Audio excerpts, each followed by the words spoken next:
ಅಮೃತ TV Karnataka news ಚಾನೆಲ್ಗೆ ಸ್ವಾಗತ.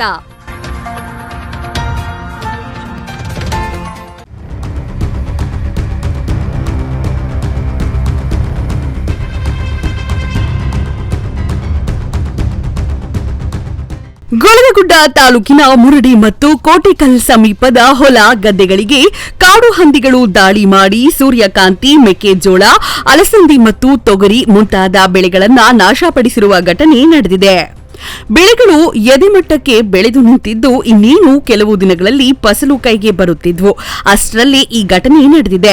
ಸಾಲ ಸೋಲ ಮಾಡಿ ಗೊಬ್ಬರ ಬೀಜ ತಂದು ಬಿತ್ತಿರುವ ರೈತರು ಕಂಗಾಲಾಗಿ ಕೈಚೆಲ್ಲಿ ಕುಳಿತಿದ್ದಾರೆ.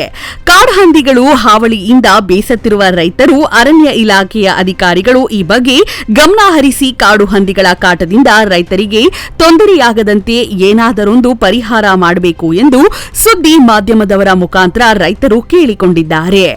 ಗ್ರಾಮದ ರೈತರಾದ ಶಂಕರಪ್ಪ ಕೋಟಿ, ಭೀಮಪ್ಪ ಬಂಗಿ, ರಾಯಪ್ಪ ಶಾಂತಗೇರಿ, ಪರಸಪ್ಪ ಹಂಸನೂರು, ಪರಸಪ್ಪ ಆಲೂರು, ಮಲ್ಲಿಕಾರ್ಜುನ್ ಕೋಟಿ ಮುಂತಾದವರು ಸೇರಿ ಸುದ್ದಿ ಮಾಧ್ಯಮದವರೊಂದಿಗೆ ಬೆಳೆ ಹಾನಿಯಾದ ಬಗ್ಗೆ ಮಾತನಾಡಿಕೊಂಡರು.